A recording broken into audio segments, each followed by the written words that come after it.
Welcome to the Chaska City Council meeting for Monday, November 4th, 2024. Call the meeting to order at 7:02. Will you please stand and join me in pledge of allegiance? I pledge allegiance to the flag of the United States of America and to the republic for which it stands, one nation, under God, indivisible, with liberty and justice for all. Thank you, everyone. Welcome. It's a beautiful night here in Chaska. Elise, will you please call roll? Hatfield. Here. Councilmember Hubbard. Here. Councilmember Long. Here. Councilmember Grant. Here. Mayor Winchell. Here. All right, next is item 4, adopting the agenda. Are there corrections or additions? If not, I would entertain a motion to approve the agenda. So moved. Motion by Councilmember Hatfield, Second. second by Councilmember Hubbard. Discussion. Hearing none, all in favor signify by saying aye. Aye. Post same sign. Motion carries. Moves us to visitor presentation. Tonight we have Carver County here and we're going to talk about 82nd Street and Highway 5 projects. Take her away, whoever. Please introduce yourself. All right, good evening. I'm Eric Johnson. I am Carver County's program manager for the Arboretum area improvements. So yes, as you said tonight, we want to do a quick update on the many projects we have going on. Over the next 12 months, we're going to be all the projects that are on this slide. I know it's hard to see, but all those different shaded roadways are going to be under construction, over $150 million invested. Next slide, please. Tonight, I'm going to cover an update on 82nd Street, and Dan then is going to follow me and cover Highway 5. Before I move on, I just also want to point out a couple other projects that are in the vicinity that are also being developed for construction next year. So in Victoria, Highway 5 and 11, the blue highlighted project, that's going to build a roundabout by the Dairy Queen and build Highway 5 to its ultimate width. Also, the intersection with the circle, that's the 11 legs south. That's the signal in downtown Victoria. We're going to modify some of the geometry there to make that signal work more efficiently. That will also help with the construction detouring that's happening through the area. Those two projects are being led by the city of Victoria. And then on the east side, there's purple, that's Crimson Bay Road. That's a city of Chanhassen project to move access from Highway 5 and tie that roadway into the local street network, clearing the way for the larger project. Also working in partnership with the University of Minnesota and Minnesota Landscape Arboretum. During these projects, they're also going to move their primary access from where it is today west to oppose Minnewaska Parkway. That's this summer? That Upcoming summer, or is this 2026? 26, 27 for Highway 5 and the university's project. Next slide, please. So focusing in on 82nd Street, today that is a missing link in the county highway system. It's a gravel road, of course. The project would pave that road and realign the eastern part of it to connect in with Lyman to the east. So that's roughly 2 miles of roadway. Once that road's completed, we would expect it to carry 4,000 to 6,000 cars a day. Just with the community connection it provides between Victoria, Chaska, Chanhassen. This roadway will also serve a very important route for local connectivity when the bigger project is under construction to help folks get around between the communities. And again, Dan's going to talk more about that tonight, but that certainly is one of the reasons why we're trying to build this first. So again, construction will be completed in 2025 on 82nd Street. And I just want to point out, we're going to build a roundabout on the west side at Bavaria Road. This will have a continuous trail on the north side. And it will be designed to a 40-mile-an-hour, 2-lane urban roadway. Roadway is also going to undergo a name change. So we all know it as 82nd Street.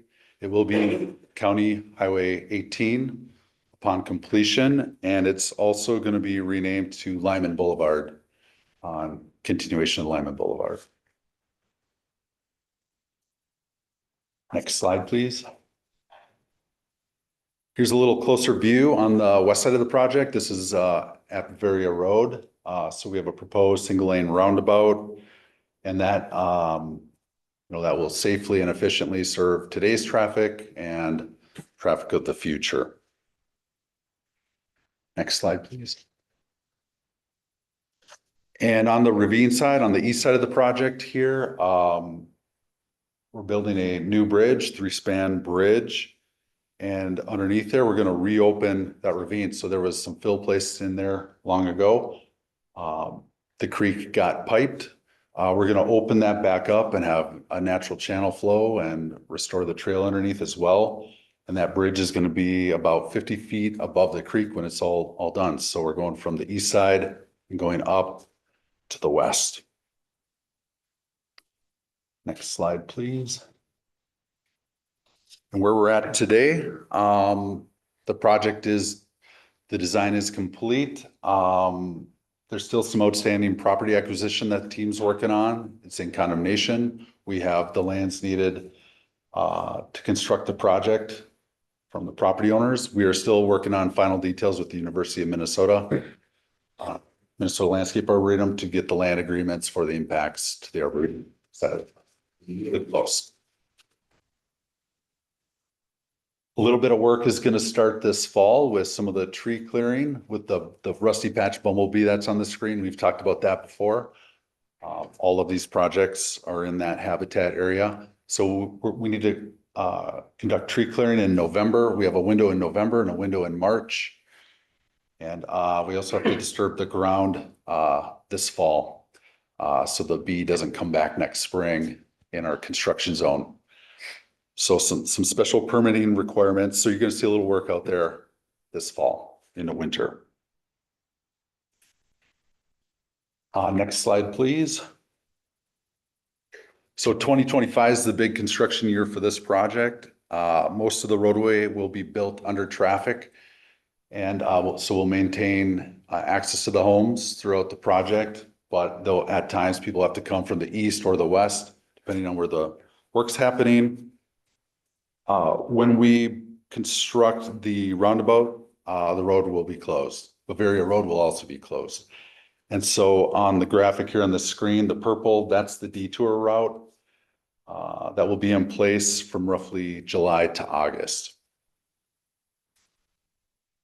Next slide, please. I wanted to point out that July through August, so there's a lot of projects happening next year. And there are 3 roundabout projects that are happening in this area. So the project we were just looking at, that's the yellow bubble. Again, we want to plan that closure for July through August because the detour route runs right through the Marsh Lake Road roundabout. So we want to get that roundabout built first. So that's April to June timeframe. Get that opened up, and then we can focus on the Bavaria Road roundabout. The other roundabout on the screen is the green one. That's that downtown, the Victoria Downtown 5 and 11 project that will happen later in the summer. Pause for a second. Matt, I know we're doing resurfacing on Bavaria this upcoming summer. We've reconsidered that. Okay. It's Probably makes a lot of sense. yeah, once we started looking at just everything that's happening, if we went in and tried to resurface Bavaria, it'd be terrible. So Okay. we're gonna do it, but we're gonna hold off until they get done with this stuff.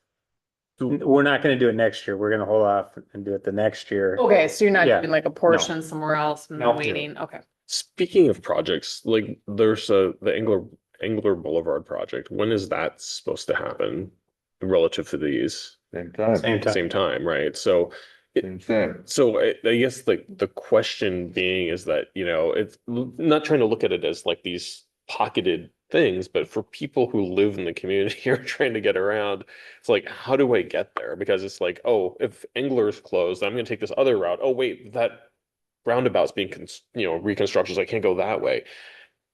we need to have like a bigger picture plan of what's going on, because residents are gonna get super frustrated, especially Yeah. the ones who are gonna go west, or people coming from west into Chaska. They're gonna get really, really frustrated about with that, because they're not gonna understand there's a bigger picture of different things happening and what the staging is.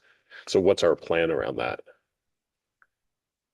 Right, no, great point. That, you're right, the team, the team with all the cities, MnDOT, the county, we've been working on some more graphics, and that's kind of what led us. This is a little snapshot of that, of what's happening each year. And you're right, that's not highlighted on this map, but we're working on some more graphics and communications that are gonna continuously be shared with the public as we go.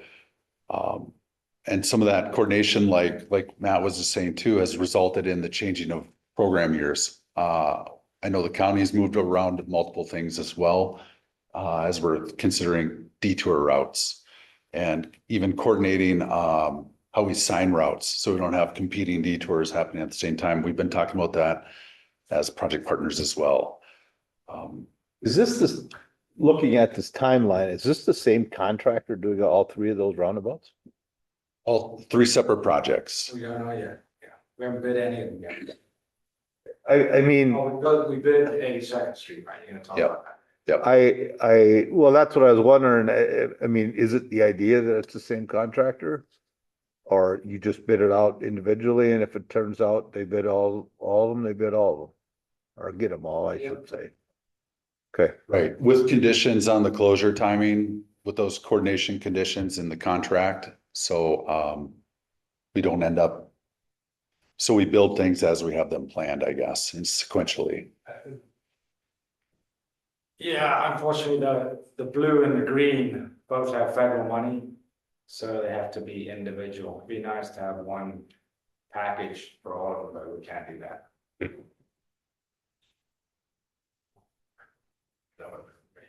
I guess, so my request be at some point in the near future, is it possible to get like one map of like all of the county's construction for Yes. 2025 on there? Just And had so a that, meeting yeah, about that this morning. okay.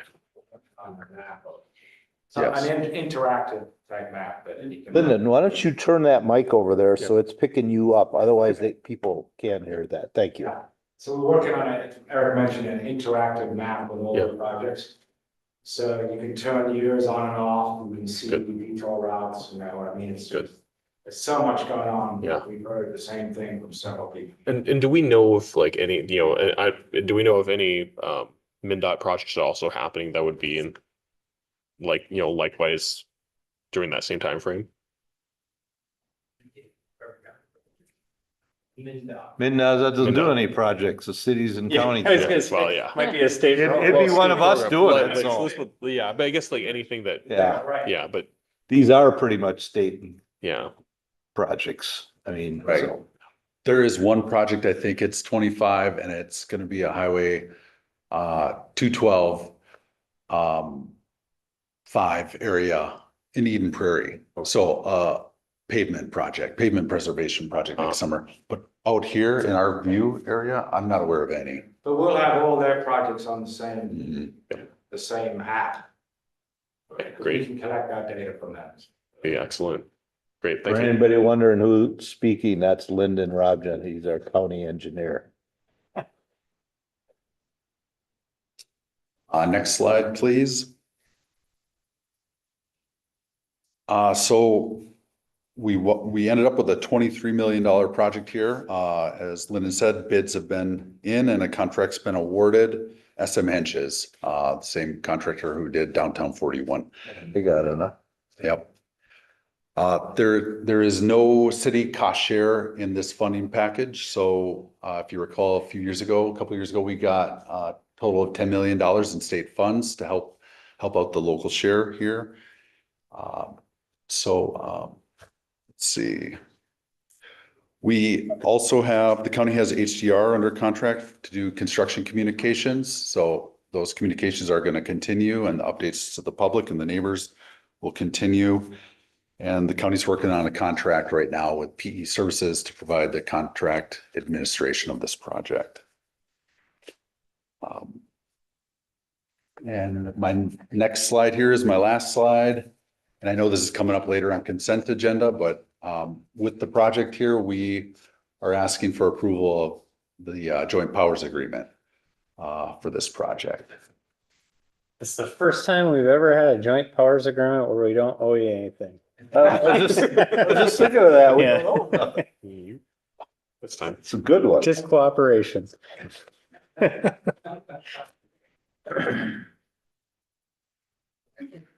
you. Thanks. Well, hello. Council. There we go, next slide. Dan Lannis, Bolden Mink, Consultant Project Manager. You're working for Carver County. I'm going to walk through the other side of this with the Highway 5 Arboretum area improvements. Tell you a little bit about the staging and answer some of your questions as far as what's going on in the area, because that's all part of the staging plan. Next slide. Okay, so this is along the lines of what you're asking, well, what's going on in the area and how does it all tie together? The reason why it's also related to the staging is I view this as stage one of the project that we're referring to here. It's not part of the project, it's not bid with the job, but a lot of planning has gone into what you're seeing here to align with the Highway 5 effort that we're talking about here. The most important thing here is when we close down Highway 5, there's been a lot of concern about where's all this traffic going to go. And so a tremendous amount of energy has gone into building up the roadway system surrounding Highway 5 and 41 such that the diversion routes are well equipped to handle it. And there isn't concurrent construction at that time such that we were quite frankly locked up on all the roadways at the same time.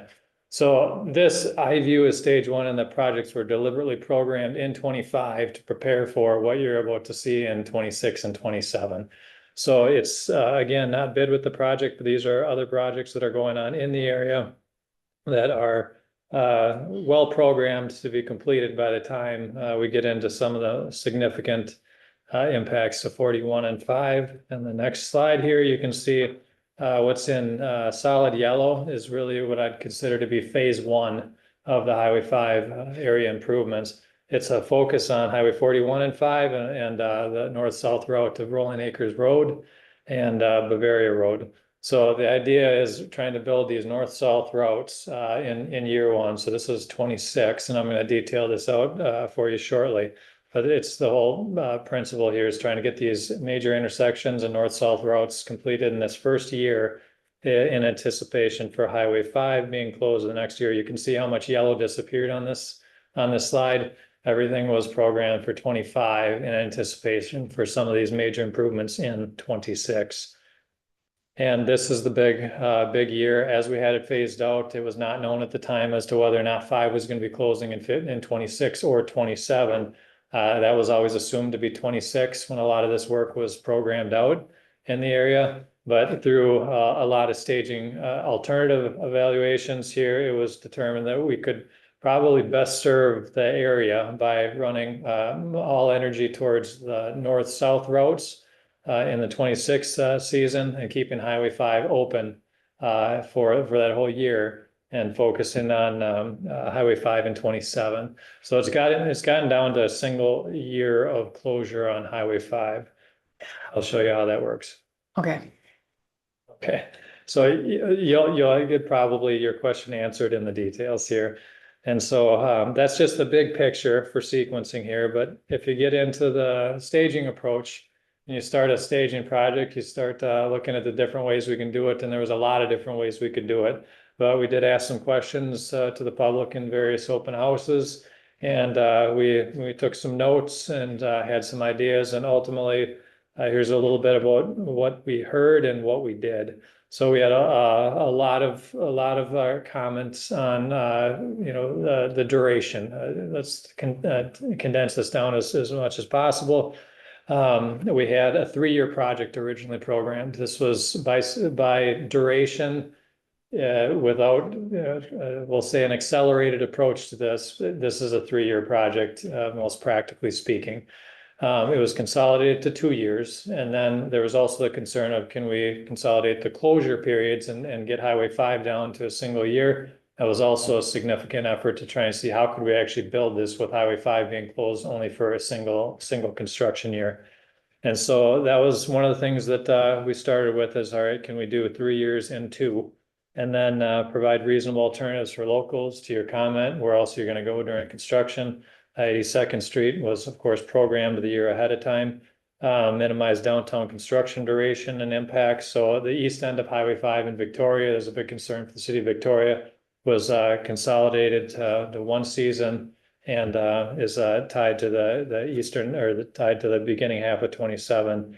Other projects, plan out the region, not just the project, and then reduce Highway 5 closure we talked about, and then of course bike and ped facilities, which will show you that we've actually maintained the trail routes as well through the region with some ped and bike detours. So this is one thing to take in when you're looking at this project is there's official detours and then there's local routes that are to be expected. It's hard to differentiate when you're looking at the maps. It's probably not intuitive to think about a local detour differently than a regional detour, but it's important to differentiate that the official detours are going to be what you see on the screen here. This is where we're going to be advanced on Highway 5, noting highway closed 5 miles ahead, 10 miles ahead. That's where traffic is going to be officially routed to divert, knowing that the highway is going to be closed ahead. That being said, most people are going to know it's not going to be closed for a while, and they're going to know the routes, and they're going to get into Victoria, which is why we get into these local alternative routes. So I'll show you what we mean by local road options. So anyone driving into Victoria is going to start at Victoria area and through 41. They're going to start to see these local road options. Now, what we're looking at right here is the first phase. So in the beginning of 26, we're looking at 41 and Bavaria Road being closed. And again, we're focusing on the north-south segments of the highway to try and build those routes for when 5 is closed and keep that system operating well. So north side of 41 would be closed in this phase, April through June, and then the south side of Highway 5, Bavaria would be closed. The idea here is when 41 is closed, Rolling Acres is open. So that was also a deliberate topic. There's some options that had Rolling Acres and 41 closed at the same time. I thought the alternatives would be pretty rough. And so that was specifically staged to make sure that Rolling Acres or 41 north of 5 was an option while the other was under construction. So What's happening from 82nd Street to 5? Are they rebuilding that road? I mean, isn't that 82nd Street to Highway 5? That's Bavaria Road. Bavaria. Yeah, I know, but that's wide. I It's mean, what are you widening. doing? They're Just, putting a roundabout in there. no, I know that, but it's just that It's widening in a mill and overlay in segments. part north going to Oh. 5.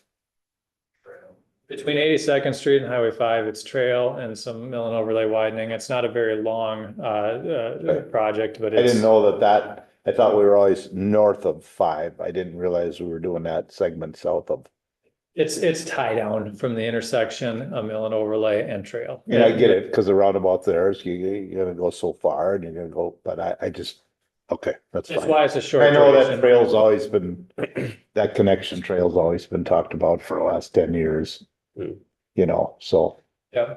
I'm trying to remember, does our trail go right up to 82nd? Yeah, Yeah, Okay. that's a missing link, David. well, Yeah. and then you can get right up to the Minnesota Then you can get across and go to the, regional trail. yeah, whatever. Yeah. that is. Yeah, we're putting an underpass there too, you know that. Under Rolling Oh, Acres. under Rolling Acres? Yeah. Oh, Yeah, you got it. There's too many bikes on there. And there's that, because it's marked as a crosswalk, but it's not a crosswalk. So the bikers are flying through there and, it's A good Sunday morning for me. no, we both go to church at the church right there. You come out and there's all kinds of bikers and stuff going across. It's busy. Yeah. Yeah. Yeah, there's gonna be a lot of construction by then too. Mm-hmm. Seen that.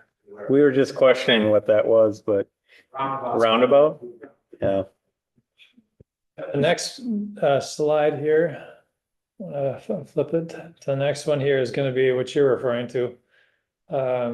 It's the reconstructive Rolling Acres Road. That is where the majority of the work is happening. That's middle of the summer. That is gonna be a hard closure. It's just gonna be like a local street reconstruction, close at either end, access to local traffic only. That's gonna be a hard closure, but again, you'll see that 41 north of 5 is constructed at that time, so there's an alternate route going north and south up to 7. What you can expect this year, though, is Highway 5 and 41 is going to be slow. That's going to be staged construction at this point, and so expect delays, and we're going to try and get the message out. That is definitely not going to be operating as it does today. It's going to be half at a time construction. There's going to be signal timing limitations because of lane restrictions. There's definitely going to be delays through this intersection this year, even though Highway 5 is open. So Rolling Acres and 7, according to that, you're not gonna do anything with that intersection? No. Not permanent at this point. It's a future project, but we don't. Oh, cause that's such a weird intersection there. I just assumed when we were doing that, that was going all the way to 7. Yeah, our proposal is a big roundabout there too, but we couldn't chew off that much. Why? That is a weird. Do it all Engler. That's in Hennepin. No. Oh, it isn't? It's Carver That's County. good now. Yeah. That little jog down is over in Carver County. But MinDOT's doing a safety study of the whole corridor, and they will be programming intersection improvements along the whole corridor, including that. So we're kind of waiting for them to catch up, and then we'll help them, I think, build that. But it's going to be a few years. So is the county gonna manage that project? Hopefully not, but maybe the intersection of Rolling Acres, but not the whole corridor. Right. Good. All right, so this is gonna be the summer of 26, and again, 5 will be delayed at 41, but it's gonna be open to traffic. You'll see activity on either side of the road. Might be building some walls, things of that nature, but the highway will go largely unimpacted. And then we get into the south half of 41, where there is a hard closure. At that point, to build the south half of the intersection, and there would be a local route. And again, this may not be the official detour. There might be a Highway 41 closed X miles ahead, way back at 212, but we would see a lot of local diversion here at this point. So again, the difference between local routing and our official detours. Has that segment been rebuilt before? It's not just a reconstruct, it's widening for the brand new intersection. Didn't that just get done? Talking about 41? Yeah. That was the pet tunnel. We put in the big tunnel. Well, I know, And- didn't some of this get widened out at the same time? Yep. They all know the white. Just hate the sight of Remember this. that? Seeing 41 closed again. I mean, now you're talking, it's gonna close again next year, it's gonna close at We need to get 26 rid of again. Jesus, it just. I don't know. I There's a lot of propose closing. widening the following. I mean, I get it. path, though. We're growing, but Jesus, 41 is just. So this is gonna be August. End it off and redo 41 completely, so I don't have to do it anymore. Yeah. I get it, it's funding. There's really no way around it. There's a lot of widening that's going in there. It's gonna end up being closed. It would be very problematic to try and do some of that work without a closure. But comment noted, if there's any options here, we'll certainly. Hey, if we had somebody on tab that could. Yeah, no shit. Oh, Well, the tab hasn't seen this yet. You remember I that? said all out. Sorry. We did have a project that was a much skinnier version of 41. We had a very Mark. innovative intersection design. 40. Yeah, because like I said, I didn't know about this closure. MinDOT wouldn't approve that, so they want traditional double left turn lanes. The Rolling Acres and that's all been through tab already, that's all. Yeah, so is the 41 Right, that intersection, mile intersection, just got funded. but I didn't know that it was going all the way down to Yeah. 82nd, whatever that is. Yeah, it's largely a tie down from the intersection is what it is. We're not really differentiating the type of work here, just that there's be a segment closure. So any questions on year one? That's 2026. I'm here in the comments as we go. So if there's any questions on 26, feel free to let me know. So where's that? This is Is that the SA turn where the Yep. detour goes Right. around and then Yep. goes by the industrial, which Yep, for me is goes pitch, up in that. pitch to pitch. Sherman-Williams. Sherman-Williams. it comes No, up. no, comes up- Sherman-Williams is, That's- no, Oh, no. it's like by the You can Holiday get- Inn. Yeah, There, that's yeah. how you get there. Yeah. It goes, but basically it I don't comes know out the of name of there's the like a road. US Bank in the corner. I think it's Century. US Bank and Holiday Yeah. Century Boulevard, yep. Yeah. I have a question. You exit the Arboretum, certain points in the day, it's really difficult to take a left. So you end up having to take a right and then make like a U-turn at the light, but it looks like there'll be a lot of construction, expect delays there. Is that still a possibility for people, or is that going to be a struggle?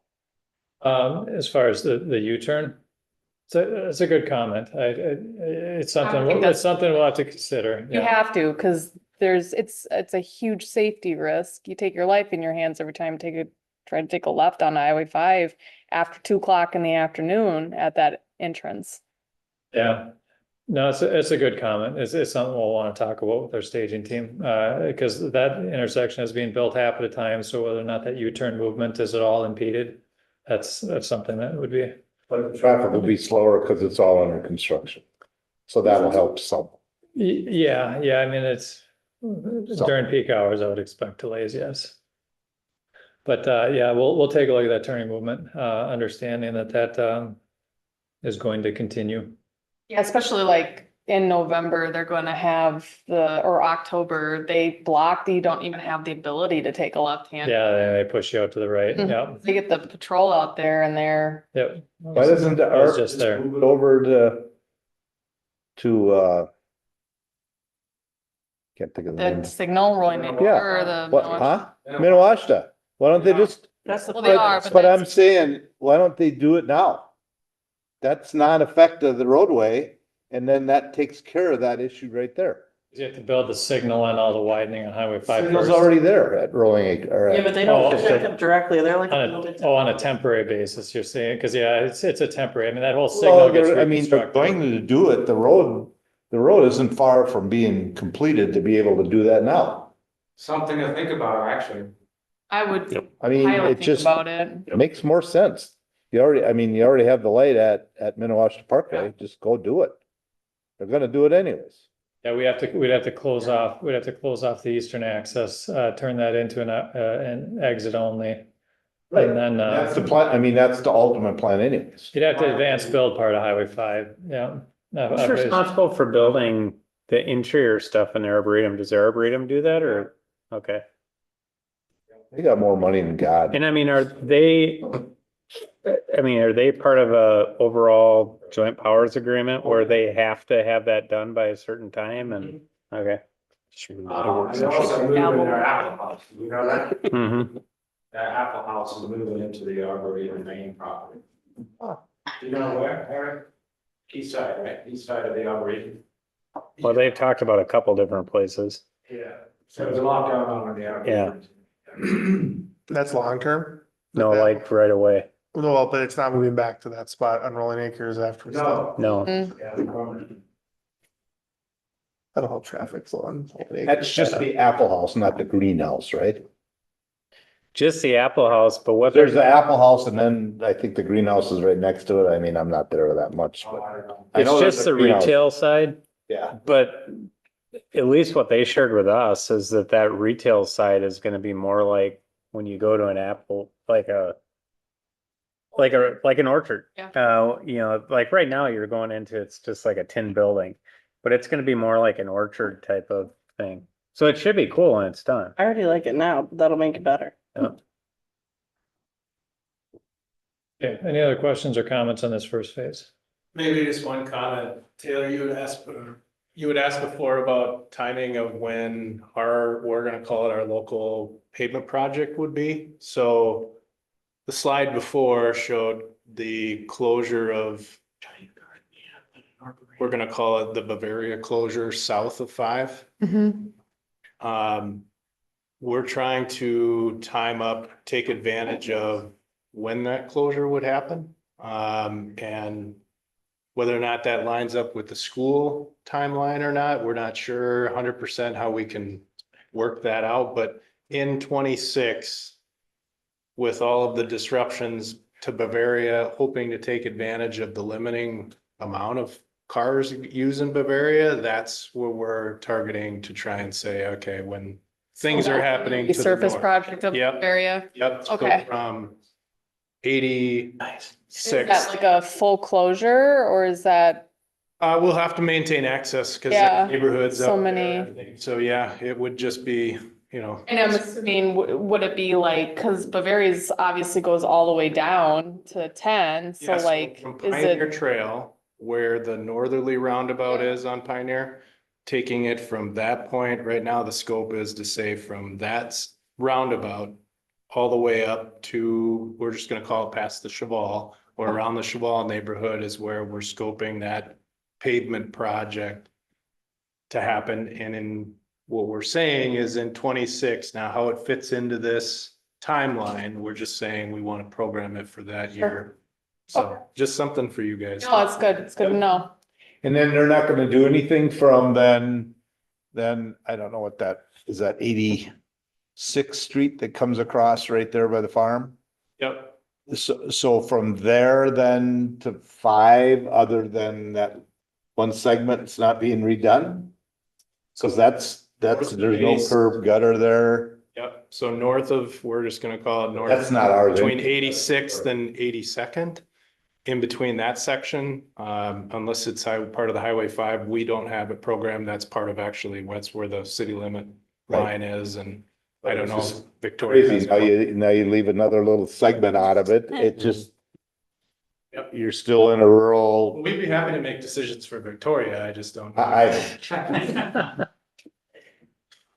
just asking for a friend. Yeah. All right, so we want to advance that. I'm gonna try and track with you. Okay. So now we're gonna get into 27. We can go back and address any other questions when we're done as well. So moving over to 27, this one, 5 is gonna be closed. This is when the whole system is gonna go down all the way from Victoria to where the project at 41 and 5 was completed. So that it would be close to the, just close to the ARB entrance, the current ARB entrance, a little bit east of that. We'd expect to be done at this point. So the entire 541 intersection will be operating in its new configuration. It's going to be functioning far better than it does today. And so that was 4-lane section, or is it 2-lane with turn lanes, or? It's for us. That's the big difference over the preliminary design is it's the 5 and 41 is now 2 lanes or 4 lanes north south. Yep. It used to be a single, so it's much wider. That's why the segments are a little bit further to connect and complete that intersection. So yes, it's 2 lanes, 2 lanes north, 2 lanes south, double Fs. It's a big intersection.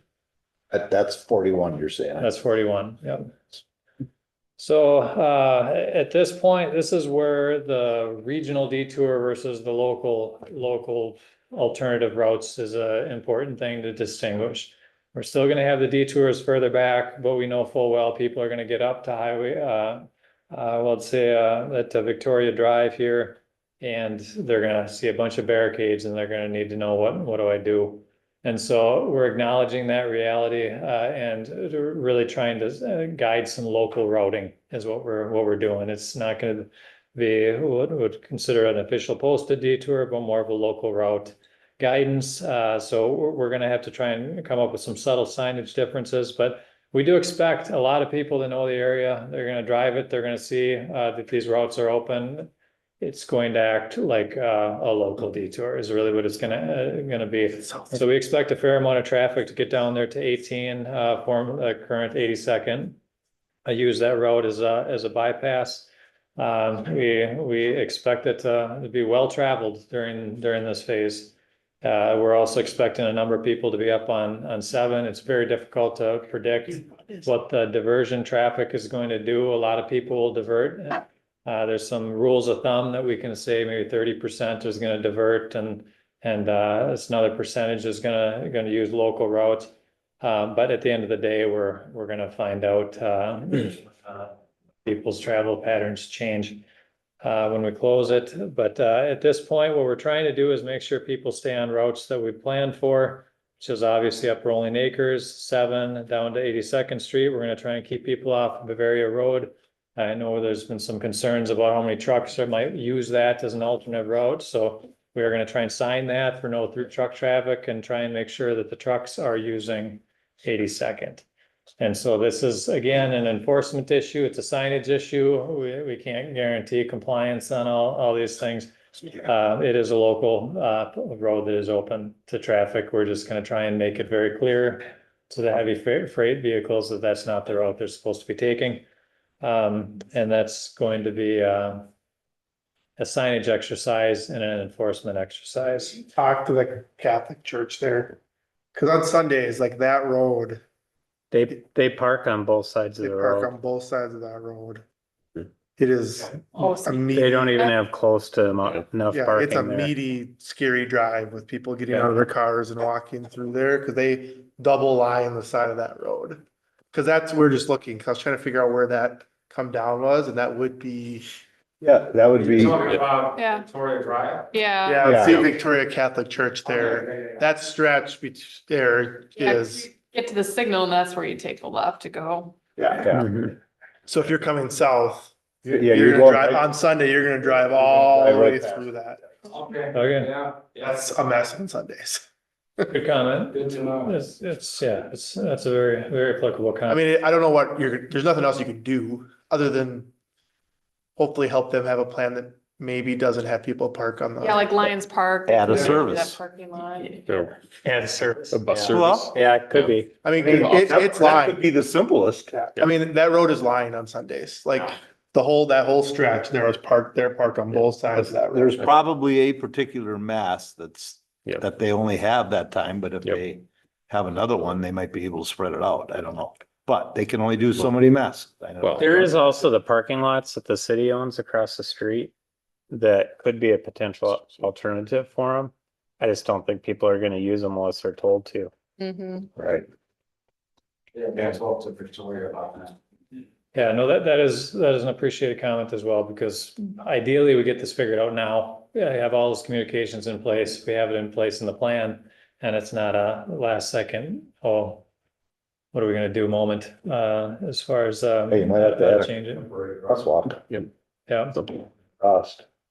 Okay, so here's your April through November as far as the full closure, but there is we'll say a sub stage to this. 5 is still closed, but as soon as we can open the east, or it'll be the west half, west of Rolling Acres into Victoria, we're gonna try and open that up again. And so that'll get them, at least up to the signal at, Rolling Acres. And then at that point, it's gonna be Bavaria. Cause that Or Rolling piece Acres. is just widening and turn lanes. That's from Rolling Acres to Victoria. Yeah, there's less work to do there. No bridges or nothing. No bridges, but we do have an underpass. We've got a signal system. We have an overpass. So we think we can get it done by September, but again, there's some exercises going as far as how long it's gonna take to build. But yeah, there's a little bit less complexity to that, with the exception of that soils issue in Victoria. There's some lightweight fill in there. That'll be the only time. Another underpass in. I was wondering the same thing. They're all over the place. Yeah, there's a lot of underpass. There's Everywhere. But there's none there, I underpass by mean, the there's park. really not anything that makes a ton of We're building sense. 2 for the Arboretum. Yeah, I was gonna say Where? probably Minnewatt. 2 for the Arboretum. We're building. Yeah, but there's already one there. There's already currently one at Minnewacha. Yeah. We're building 2 more. Underpasses? Yep. So Where are the people coming from? The north side isn't that populated. for their farm equipment. Going back and forth, so they don't have to use Highway 5. That was a big deal to the Arboretum. Yeah, so there'll be no driveways on Highway 5 at the university anymore. They'll have to go into their facility and go onto the road. You had said though, there's a Yeah, you pedestrian said in crossing between. in Victoria. You Yeah, wanna but- mark where all the underpasses are, Dan? I can't on Is it- here because it doesn't show up there, but Oh, it's fine. If you look up on there, it's gonna see where that says open as soon as work complete, time and to be determined. It's generally in that vicinity. It's by the By the park. park. It's by the park. It goes from the park up to the regional trail that's on the north side of 5. Oh, yeah. Okay. Then there's an overpass. Did you- Well, the overpass I knew. Yeah. And the overpass is Yeah, right that was down Tab by Money. Victoria Tab Money. Drive. That's down Surprise by, Pat money. Tiger Lake. yeah, by Steiger Lake, yeah. Last project selected. Where's the overpass gone? Let's see, how can I show Always you? got his Lake. pointer there. It's, Like right downtown? Yep. Yeah, right, yeah, a little bit further to the east. A or little like, more, a little bit Stairs more, a little going bit up? more, right Yeah. there, right there. See that arrow? Right, Move. right about in there. like by the cabin fever place, like right in there? East of that. We're Steiger. Putting Oh, okay. a pedestrian overpass there? Overpass, yep. There, oh, Yeah. What's your son? We gotta So get like the one at St. Bonnie or, And NYA. then we got Like, one under. yeah, road, yeah, as what's- we mentioned, for the regional. Yep, yep, Okay. that one you know, I know. Now we got another one east of Highway 41 by Lifetime Fitness, north south. Under 5. Was that over by Century Boulevard then? No, the city has, Closer to the 41. yeah, the city has that trail that goes up to the neighborhood up there. City of Chan does. so Rolling Acres and Fives, that's a still Signal or is that, Signal. Yep. that's still Signal, okay. Signal. Yep. Yeah. my assumption More is, lanes, so. my assumption is that, in 26, you had to expect delays because you're widening that little part of Highway 5 so that the entrance to the Arboretum stays open, that's not something that gets shut down in 27. Is that the assumption that that part of it's kind of done? Yeah, the access to the Arboretum is open in its current location as this was discussed here today in 26 and 27. One of the last things that would happen is the Arboretum access would move to the newly constructed full permanent signal system at Minnewaska. So that's how this times out is under this phase, Highway 5 is closed, but basically if you're going past 41 coming west, it's going to be to go to the Arboretum. Yeah. That's gonna be it. It's almost a private driveway west of 41. In 26, what you have is really as it is today. Sure. So this is the last portion of the project here, trying to build the causeway crossing, and what that is that's called a column supported embankment. It's widening into the wetland. It's basically 40 feet of peat, and it's going to be almost like the equivalent of a bridge structure made of concrete and buried. It'll look like a highway, but it's effectively going on through the peat, and that takes a long Current land time. bridge can't be kept? With, No, it can. That's what that this is gonna be kept? That's what we're doing. This is about a $10 million savings over bridge in the entire area. And so what's I was happening is. told the bridge in the entire area. No, well, that was one of the ideas, one of the options is to actually take the entire highway and lift it out of the ground. That was an expensive, 1,000-foot plus bridge. So looking at all the alternatives and how we could do this, you can keep the existing embankment in place, widen it to one side, and effectively what you're doing is you're drilling down through the peat and supporting that on these columns, and you lock the two together, and it's over $10 million cheaper to do things that way. And so you have the existing embankment being left in place at quite a savings, but it's a long process to build it, and so that'll be a full year of closure through that segment. So this would be the last phase here is November opening. And any questions on this 27? Okay. All right, so last slide here I have, well, almost last slide is a couple of next steps as we would look at it as, what are we gonna do to get the message out, and what's our job at this point. We know largely how we're gonna build it. Some subtleties are still being worked into the staging plan for our comments today, but obviously one of the biggest things is information, getting information out, and we know that to be the case here. The majority of the work is not going to happen until the end of 25 and really getting into 26. So we do have some lead time, but trying to inform and prepare the region, provide assistance through information. We want to make sure that people have what they need to guide customers around the area, and businesses have plenty of lead time to prepare for alternate routing. Expedite construction, we're already doing that as one of our goals. And then we're trying to make sure the public's ready for this. Hopefully by the time this starts, it's going to be old news. They know what's going to happen, and it's not a surprise. And then at the end of the day, one of the themes that we definitely like to make a priority is build some understanding about why we're doing all this. When construction happens, it's inconvenient. There's no way around it. Everyone has to understand that there's a purpose here, and that there's a good purpose, and that it's going to be a nice outcome when it's done. So I do like to build a little bit of excitement for the end vision here. And so we're going to be working on that while we're trying to prepare the public for a lot of these impacts associated with construction. So there is a lot of good reasons why this is happening. They just have to understand as they're taking a longer route around. Schedule, we've already talked a lot about that here, so I'm not going to sit on this slide for very, very long, but we're trying to finish this job up for our authorization date in 25. It's an incredibly fast pace, and we'll say we're on track, but it's definitely a very, very aggressive schedule that we're moving quickly on. And by the end of 25, hopefully we'd have a contractor on board to get this built. And we'll just walk through the 26, 27 details. So any questions on anything we've talked about?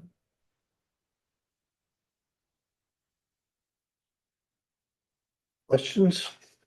I think we pretty much had an opportunity to question as we went along, so Only one question I have is that, when we were doing Highway 41, one of the things that was really helpful was, Bolton Mike, had their team that attended like the Chaska Downtown Business Alliance meetings so that we can coordinate with like local businesses for a lot of the activity. That was actually really helpful for the businesses and for, even for Councilmember Hatfield and myself to, be able to sit in and understand kind of what was going on, kind of a week to week sort of, or month to month sort of basis. Is there going to be something like that for this project? Because considering the duration and the complexities of what's going on, I mean, maybe not necessarily that frequency, but some sort of regular meetings or forums say, hey, here's those things we're seeing, here's what we're running across. Is there going to be anything like that for whether it's elected residents, businesses? I would expect so. I mean, there's still plenty of time to put together our plans on what is going to be most effective, and comments like that are obviously what is helpful to understand what's of value in some of the communication plans. Value. Yeah. He is of great value. Yeah. I'll appreciate that, I'm sure, and it's good to hear, and that's really what we're looking for is feedback on what the plan should look like and who needs to be engaged and what was helpful. And certainly we also appreciate what was not helpful and what was not worth the effort. So yeah, we'll start to put that together, and by the time this happens, hopefully we've got some plans in place that, again, get everyone prepared and give them an outlet to ask questions. So are you creating databases with that the residents along the corridors and stuff that you can send? Eric shaking his head and saying, yeah, huge email releases that go out right now, and yeah, we have many interested residents in the corridor and the project. So yes. Yeah, it is. It's really, I would say 3 projects packed into one bid. This is not typically one job. This is most typically 3, if not 4. So yeah, it'll be a big job. Any others? Okay. anything? Okay. Eric, before you leave, do you have any news about Highway 41? Is that knowledgeable yet or not? I don't know that it's been I don't think notified. it is. Oh, I don't think we're supposed to say yet. Oh, never mind. Sorry. Yeah. I Are we talking about the big news? Never mind, sorry. How about those twins? Got everybody curious. But you just can't have to wait. The next city council. Play like Pictionary, or I know. just draw and guess it, or? Well, we gotta move on to the next item now, folks. Anybody, anything for these guys before they all take off? Anybody else? Last questions? Other than my blunder? Thank you guys for coming by. Well, thanks for all your support. We really appreciate Thank it. you. Thank you. Lyndon, keep those projects that were no pay to the city of Yeah, Chaska. we like those. No expense. Keep it up. Hmm. Okay, we gotta talk to. All right. Anyone else under visitor presentation? I don't see anyone, so we're gonna move on. Next item is approving previous meeting minutes from 10/21 to 24. Corrections or additions? If not, I'd entertain a motion to approve. So moved. Motion by Councilmember Hatfield. Hubbard. Second by Second. Councilmember, discussion. Hearing none, all in favor, signify by saying aye. Aye. Pose same sign. Carries. All right, next is consent. Again, these are items that need our approval, but not necessarily conversation, but any and all can be discussed if anyone has an issue with the one or another. With that, I'll open it up. Does anyone have? I just want to make a clarifying point on 7G that the approved compensation for the elected fire relief trustees, that is for the board, but not the city appointed trustees. So it's within the department, the relief themselves. So the fire chief, then the two city appointed ones, being Noel, our finance director, and then also, I guess myself, but the council representative Council are representative. not Correct. being included in that. Yeah, and maybe one other point to it is it's actually unusual for us not to have this in place. Most pensions out there, fire pensions have this in place. This was diligently looked into. They compared a lot of other area fire departments to see what the pay was, and what was more of a standard practice. So, and then it was brought before the relief as a whole to be voted on before it came here. So. Okay.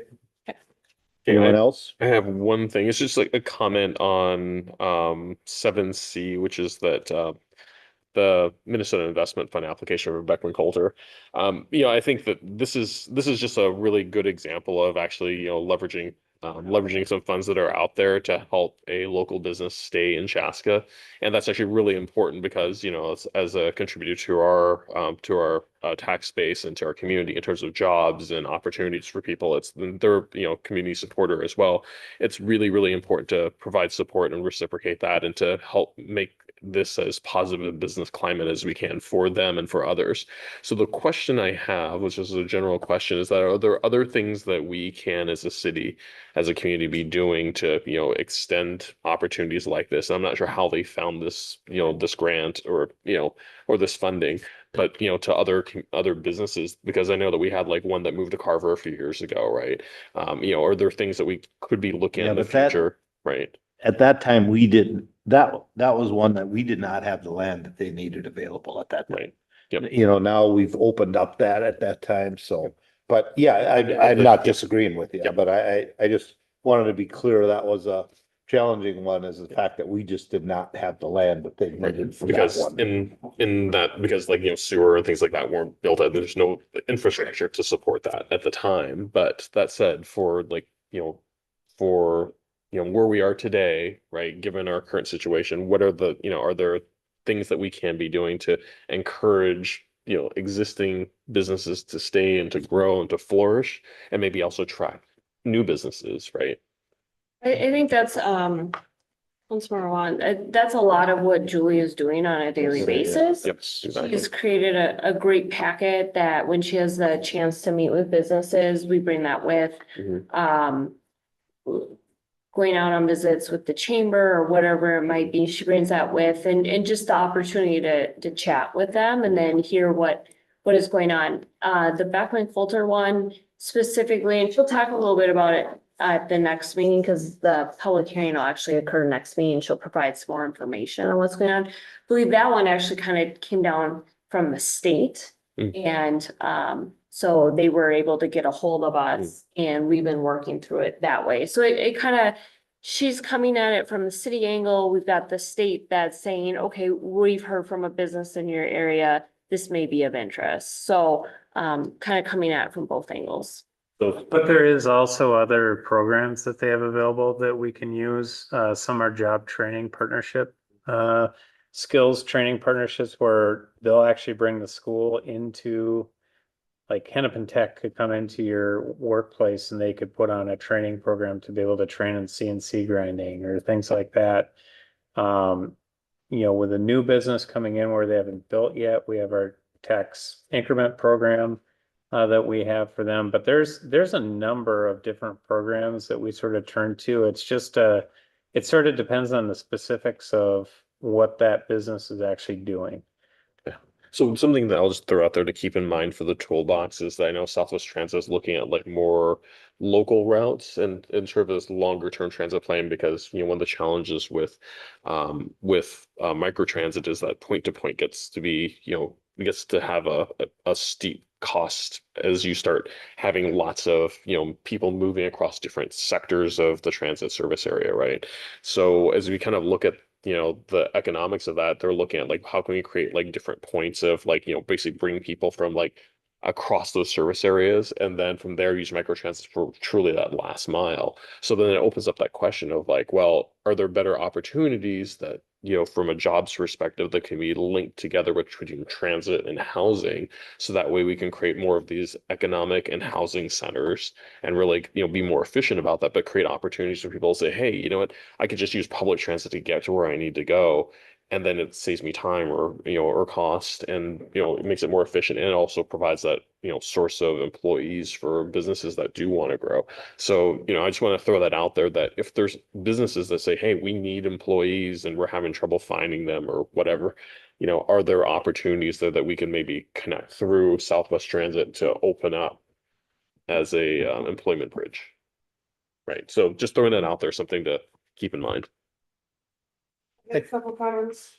Oh, sorry, go ahead. Oh, I'm sorry. You go ahead. You go ahead. Okay, I was just gonna say, on a couple items, 2B, it's nice to see another downtown business use that sewer and water access charge assistance policy. And so often I hear, how is the city helping downtown businesses? And this is a spectacular way that the city is helping downtown businesses. So that's a new business, Uncle Nick's Doggy Dips, which is a grooming business, coming to downtown, getting that assistance, making it a more accessible place for them to do business. So it's amazing to see another business utilizing that.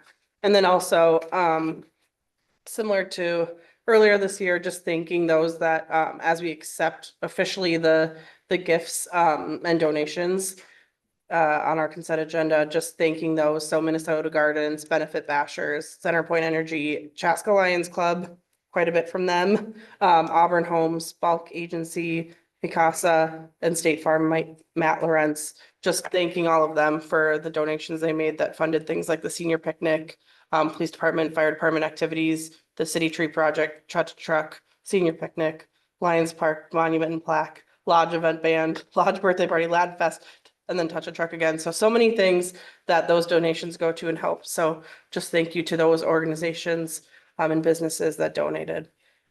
That was it. Great point. Thanks for bringing those up. I think that we don't recognize those donors often enough, but I think that that's very valid in what you're saying there. So thanks for bringing that up. The only thing I wanted to add is, off Councilman Wong is that we have a great relationship with Minnesota Department of Economic and Development, DEED.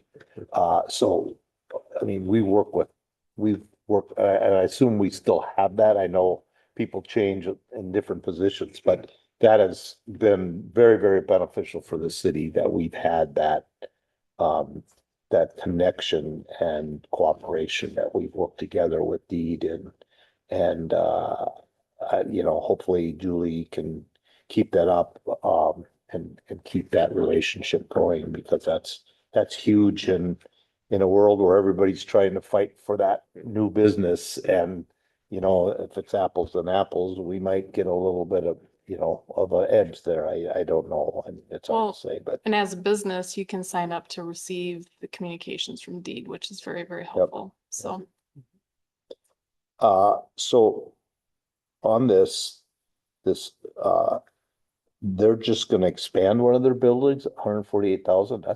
That's a big addition. Yeah, It's- most times that's like an actual building. Yeah, exactly. Yeah, I mean, I read that too, and I kind of forgot about it. I was gonna bring that up to say, wow, that's quite a. I mean, you can sort of see, if you drive, I'm trying to think if you what- drive out in that park, you can sort of see what's happening out in that park. Is, Turn over to Beckman. yeah, it's sort of turning into Beckman Coulter. I mean, And my sense is that that's not gonna be the last expansion you see out there. which, I mean, I don't wanna get into giant detail, but which building are they talking that they can expand like that on? This is the one that's, north of Qualitech. So it's north of Qualitech, and then remember where the rail spur used to go into that one building? Preferred products. Yep. So it's that building south. There's expansion room there. What is preferred products? Is that full? It is of multiple users. Okay, well, I knew it was Yeah. multiple users, but I Yeah. was just thinking if that's sitting there partially used, that. No, sometimes I wish that building was completely available because it's got the potential for rail. And every once in a while, we get the request from the state to look for sites that could have rail access to it. Is that just a company that owns that or? Yeah, and I know Beckman Coulter uses quite a bit of it for some of their storage.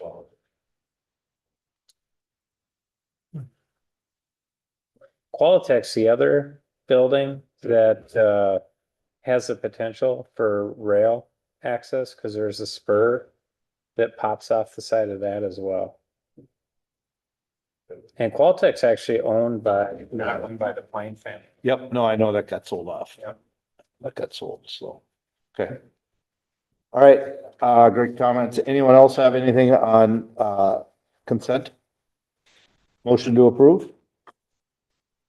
I'll move. Second, Motion by Councilmember Hubbard, second by Councilmember Long. Discussion? Hearing none, all in favor signify by saying aye. aye. Post same sign. Motion carries. And we have no action items tonight. Don't be so excited. Yeah, geez. That means we gotta work harder. We need more action items. Don't worry, the next meeting. And we, That's what I heard. we have plenty. I already heard that. I was talking to Liz outside and she said, oh yeah, there's plenty coming the next one. Yeah, it's always. All the right, second meeting of the we'll take month. advantage of this and we'll move into bills. Anyone got a question on a bill? I have two questions. Let's see, first is page 4. There's one for CDW government. It's a license for the Porteous kiosk yearly software, apparently. Where is this kiosk that we're using the software for? So there's actually multiple kiosk locations. What it really is it's just a computer terminal Yeah, that, like when we have like employee benefit registration yeah. or employee time card entry, Oh, that's where they do, their stuff because, you know, I'd say well over half of our employees don't have their own computer, Okay. you know, because they're working in the field during the day, things like that. So it's where they do sort of their city business and things. It used to be up until now that kiosk system was actually offered at no additional cost to us. Now we're required to get it licensed. oh, interesting. Yeah. Huh. Good benefits seems like a strange thing because I mean, like to go through like your whole benefits package and stuff on a kiosk. Yeah, well, I mean, it's everything's electronic Yeah. for it. So it's, we used to hand write it out, but it gives It gives the employees an opportunity if they don't have a computer at home to do it, to give them a chance to do it, but on a weekly basis, it's used for time cards. Okay. Gotcha. And that's the more the day-to-day kind of use case. Okay. And then the second question I have is on page 24 is an item for universal protection services. And this is event center security. There's a couple of instances of that. Do all events require security, or how does this work? Because usually it's not something we normally see on here. So not all events require security.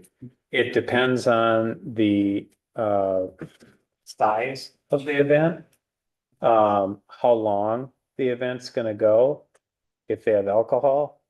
So the longer they serve alcohol and the more people they have, we have sort of a threshold that we have set up for the event center of when they need to get security. And so the security company contracts through us because they do not want to work with each individual user that's out there. We already have the business relationship with them. They know what we need. We recoup that cost when we actually sell the event, but we only require it for ones that meet certain criteria.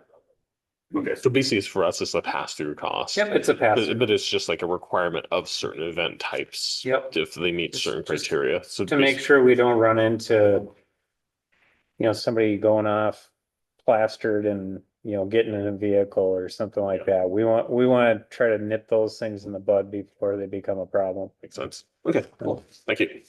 That's all I got. All right, anyone else? Motion to pay the bills? So moved. Motion by Councilmember Wah, Second. second by Councilmember Hatfield. Discussion? Hearing none, Elise, we call roll, please. Hatfield? Yes. Councilmember Hubbard? Yes. Councilmember Wah? Aye. Councilmember Grau? Yes. Yes. All right, moves us into other business. Councilmember Gra. I'll keep mine short. Tomorrow's election day. Go vote if you haven't voted so far. Simple as that. All right, Councilmember Wah, thank you. I'll keep it short as well. So tomorrow's, election day. So definitely reiterating the same thing. Go vote if you haven't already. On Wednesday, from 4 to 6 in Eden Prairie, we will be having our autonomous vehicle launch for Southwest Transit. So, so all of you here are invited. So if you'd like to see and maybe go for a ride in an autonomous vehicles driven by a computer, you'll get a chance to do that. We And volunteer Councilmember Wong to go in first. Where's this at? Is Oh, it at yeah, Eden Prairie? yeah, Eden Prairie, the Southwest Transit Station. Yeah, The station, not the garage. the station. Yes. So go to the parking Go lot. to Yes. Go to the parking ramp. Yeah. Yep. So it'll be out there. So yes, we'll have some vehicles from May Mobility will be out there and ready to go. So, and of course, all the vehicles will actually have a human behind the wheel as a operator, but they're not actually going to be driving. It'll be autonomous. So, and that's something that in the first, at least the first, certain period of service, all the vehicles that are autonomous vehicles will actually have an operator there to assist passengers and to answer questions, but they won't actually be physically driving. So that's happening on Wednesday, and then a hometown holidays coming up. So weekend of December 7th. It's just a little over a month away for the tree lighting and hometown holiday celebrations. So that's all I've got. Councilmember Hubbard. Thank you. I guess backtracking, I celebrated all things Halloween, did the commons and the downtown You trick or trick-or-treated your treating. face off? I did. My son and I went to everything. We were at the commons, we were downtown Chaska, it was booming down there. We did the jamboree at the community center. That was a fun party. And we also attended the Jonathan party on the Tuesday over at McKnight Park, which I know our PD and our Park and Recs were a part of as well. So just a lot of fun.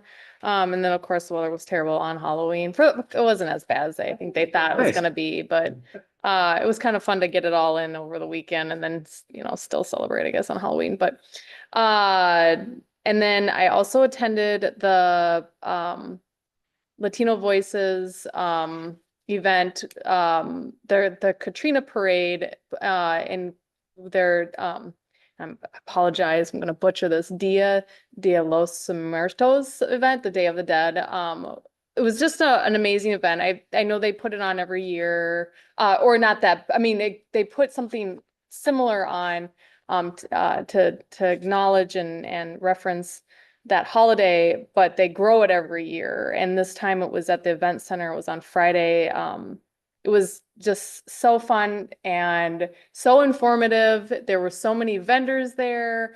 I know our police department was there, and our library and our Human Rights Commission. There were a lot of sponsors. And also it was just very educational. Just a fantastic event. So many people there. So it was great. I love seeing that. And then We also have a friend up at in the art gallery. Cool. they have Which is two. pretty They neat. have one They in had a what? the, It's called a Ofrenda, where basically they put up pictures of people who have passed Oh, away yeah. in the past. Yep. I saw that. yeah, That's they right. have it at the community center, and then they also have one at the event center. So, but yeah, it grows, and it's wonderful to see that. And then obviously, yeah, tomorrow, big day, election day, go vote. Also just to make mention that well, next time we meet, between now and then, Veterans Day is next Monday. It's the 11th. So the middle school West, Middle School West puts on such a wonderful program. But just, honor our veterans. They've served our country. So go ahead if you have family members or friends to make sure you take time to thank them and really recognize that significant holiday as well. And that's all I got. Right, thank you. Councilmember Hatfield. Yeah, few things. This Thursday, there's gonna be in the community center theater, a conversation called a shared responsibility, community conversation about social media and school safety.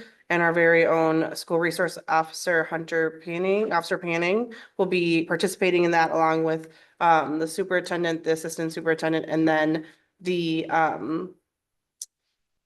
what's the word? School resource officer from the sheriff's department, Deputy Ethan, will be there as well. So there'll be a conversation just talking about social media and that impacted school safety. So that should be a good event if you have, well, for anyone, but if you have kids in the school, probably even more so. So that's happening this Thursday from 6:30 to 8 at the community center in the theater. And then this weekend is deer weekend. So while the husbands are out hunting, I guess, or whoever hunts, I mean, it doesn't matter. You can come downtown and eat and shop, and there's a lot of things going on. So it's always good. A lot of the shops downtown have sales and things. And then also, I thought this was kind of cool. It's a little known business that's down here in downtown Chaska called Foresight. It's actually just across from the City Hall here, and it's actually a wholesale business, but they once a year do a warehouse sale. So that's also happening this weekend on Friday. So kind of cool that a business that you don't always have an opportunity to go into because they do wholesale. It will be. It's right across the street in the next to the consignment shop. Yeah. So, Yeah. see, I told you guys today, I'm so bad at geography. That way. And, Just next- what do this? They do wholesaling of like home goods, like accent pillows and candles and things like Oh. that. But they do a warehouse sale every so often. I think it's once a year. So we don't normally get to go in there and shop, but they open it up. So I thought that's pretty cool that a downtown business that we don't get to go into it too often will have that also happening this weekend. So like I said, though, lots of businesses open this weekend for deer weekend. So and then Coffee with a Cop is on November 20th at 9 a.m. at Red Bench, which is always one of my favorite locations for that event. So come down at 9 a.m. and have coffee with a cop, but on the 20th. And that is it. That's all I have. Thank you. Weeks. Nothing. Good stuff. Matt. Just a reminder, on the 21st is the State of the City address. I think it's 21st. 20th is State of the City address. It's a Wednesday over at the event center. Councilmember Hatfield is going to be speaking for the council here.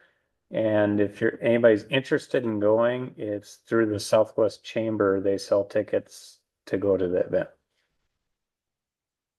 And or if we're gonna have more than 3 there, we need to post them. Mhm. So you shall let Matt know if you're interested in going, so. I'll be there. I'm sure you will be. And the reason I'm not, I have the committee that I stand on, tab. We just talked about that a little bit earlier here tonight, and that's we're voting on I think we're not, a lot of times it's the solicitation. This time we're voting, they're looking at new way to give the money out. And so that is kind of the big thing that's happening that day. So Just a reminder for everyone, TAP stands for Transportation Alliance Advisory Board. Advisory Board. I always do Alliance because of Southwest. But yes, thank you. Yeah. Yeah, sorry, I should have done that. and it's And that we meet exactly the same time, so. So thank you for doing that, for filling in for me, so. Anything else, Matt? No. I got unfortunately a bunch of stuff here. So, we talked about it a little bit earlier, but Matt, could you just briefly talk a little bit about all the electrical work that's going on in England, really what it's all about? Just a quick touch. You don't have to go real deep into it. Well, initially the work is being done because our electric lines were buried in the right of way where the road's going to be going when it expands. As we pulled out the utilities, that's our major feeder line going through the city, going east-west. We in essence are burying it all along that corridor, which is part of our effort to continue to quote unquote stormproof our electric service, especially with our main feeder services that go through the community. So it looks better, but it's also functions better too. Okay, good, thanks. And then while you have the floor, how about just a quick update on the public safety building? Whatever you might have. Yep, public safety building. So they pretty much have the blocking done for both the east and west bays of the fire department itself. They're now starting to block the front of the fire station offices, as well as where the sleeping quarters and kitchen and stuff will be above. So they've been working on that. At the same time, they've been finishing up pouring the walls for the basement of the police station, putting in the structural steel to hold up the actual. They put precast cement over the top for roofing.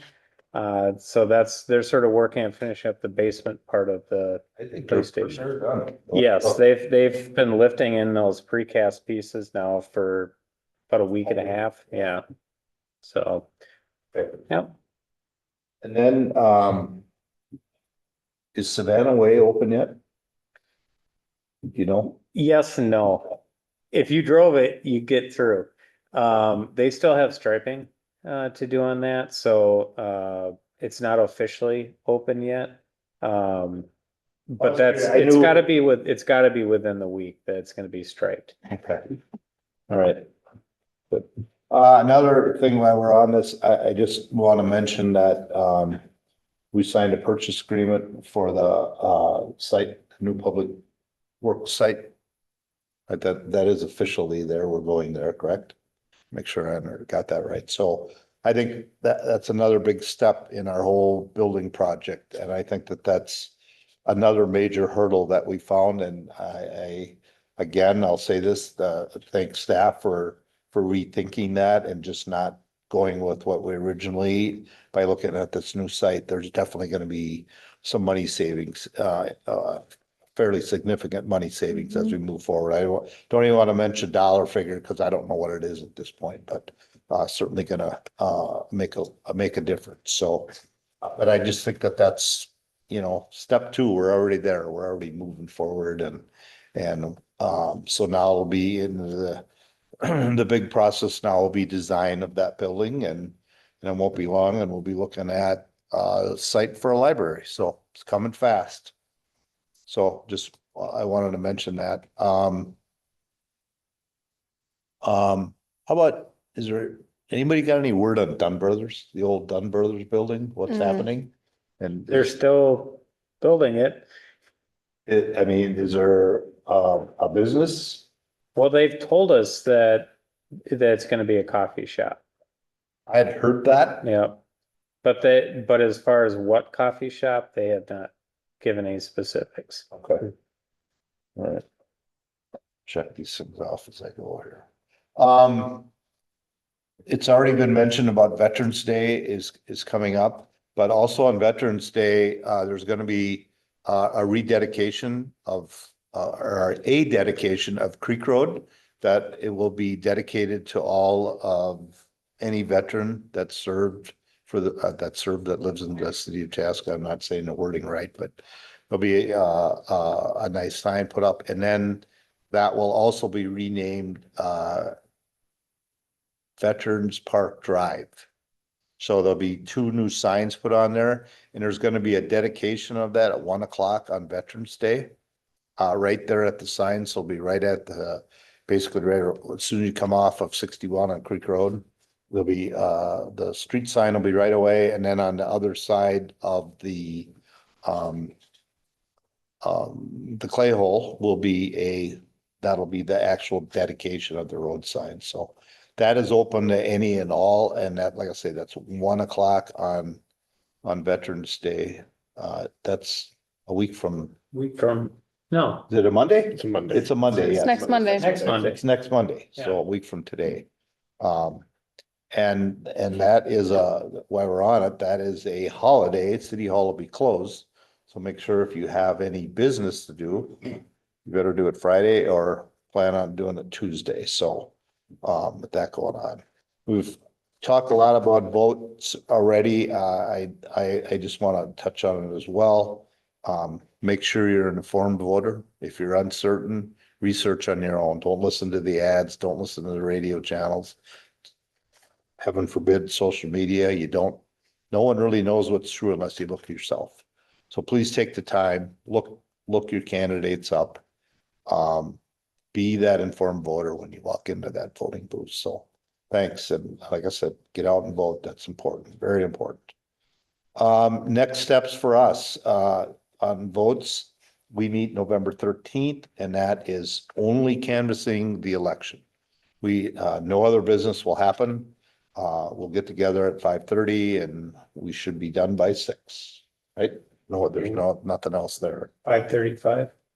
Yeah, it should be very quick, but it's something that's required and we have to do it and we don't take it lightly, even though we're kind of joking about it, but it's a very quick meeting. It should not be a real big deal. So, then our next meeting is November 18th and we have a work session, regarding, the recreational enterprises. So, and then in December are 2 important. December 2nd is our truth and taxation meeting. And December 16th is where we establish our 2025 tax levy. So, a lot of things going on and I know there's some stuff coming out of planning coming at the next meeting. So, lots going on yet, even though generally it's supposed to get quiet now. So, all right, that's it for me. Anyone else have anything before we last call? Nothing? Motion to adjourn. Motion to adjourn. Second. Motion by Councilmember Hatfield, second from Long to adjourn. All in favor, signify by saying aye. Aye. Post same sign. We are adjourned. Make sure you vote. We'll see you in a couple of weeks. Thanks, everyone.